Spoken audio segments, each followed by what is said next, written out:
This is Beryl 2.0 running under SUSE 10.2. It's a compositing window manager, allows for different effects in the desktop. I'll show you a demonstration of the explode. This would be inverted on Window Create, the window manager running. If you haven't recognized it before, it's actually the Emerald Window Manager, which is one of the window managers that you can run with Beryl. And this happens to be Beryl running under XGL. So if you're not familiar with that, XGL is one of the ways to run a compositing window manager. Developed by Novell, it runs in conjunction with an X server. So there's actually a Zorg X server running on display 93, and XGL is running on display 0. That's going to be interesting later on. For right now, I just wanted to see some of the kind of the effects you can do. We have the wobbly windows that everyone knows and loves. We have also, of course, the ability to see that the display is actually a cube. And in this case, I have inserted a 360-degree background image that rotates as we spin the cube. And I've made the cube transparent just so that we can see through it. You can see the windows from behind. You'll notice the window also pops off of the page and has actual thickness to it. So if there's more than one window on the screen, for example, let's pull up several terminals. As these stack, you'll notice that they create depth. So obviously the more windows you have, the closer those windows come towards you as you spin the cube. Here perhaps we haven't set our cube far enough back or made it small enough so that we can see all these windows very clearly.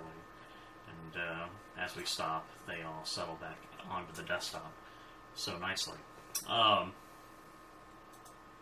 Again, all this is made possible with Beryl. I made the creation, again, be either an explosion or a leaf node on disappearing. These are both special effects that you can use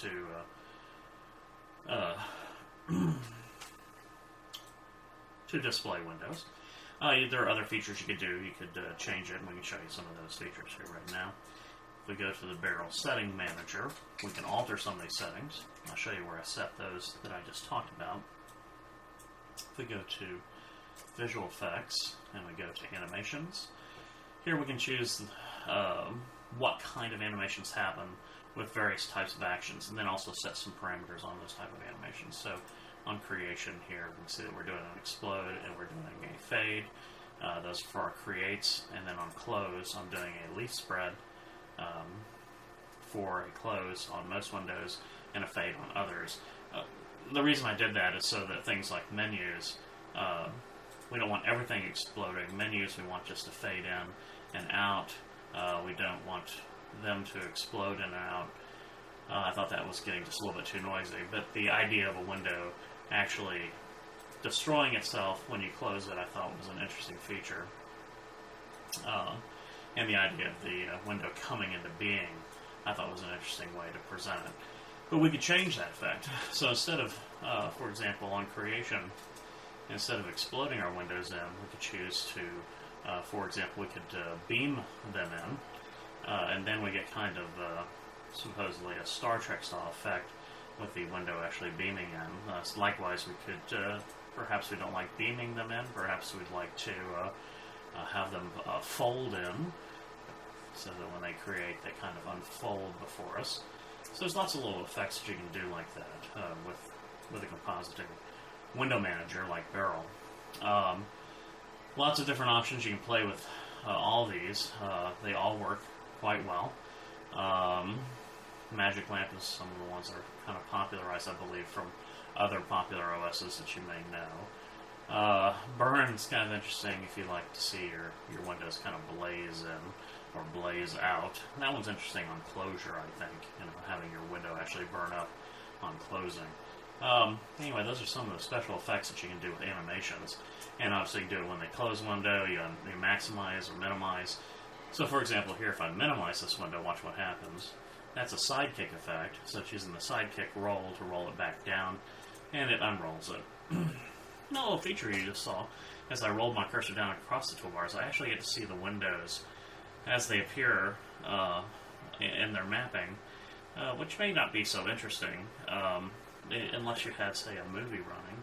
So let's say that we choose to play a DVD with a movie player.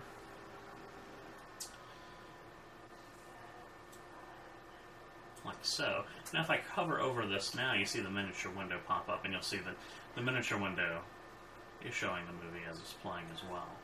And that's kind of an interesting effect. You say, well, big deal, it's on the same screen.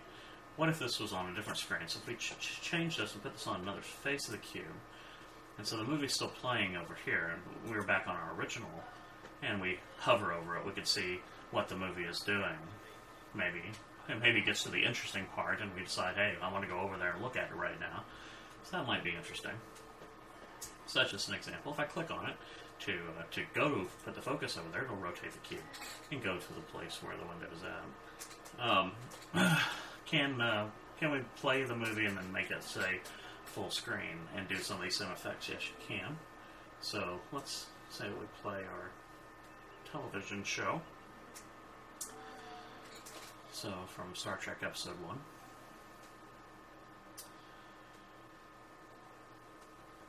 And let's say we're watching some full screen mode, because we like full screen.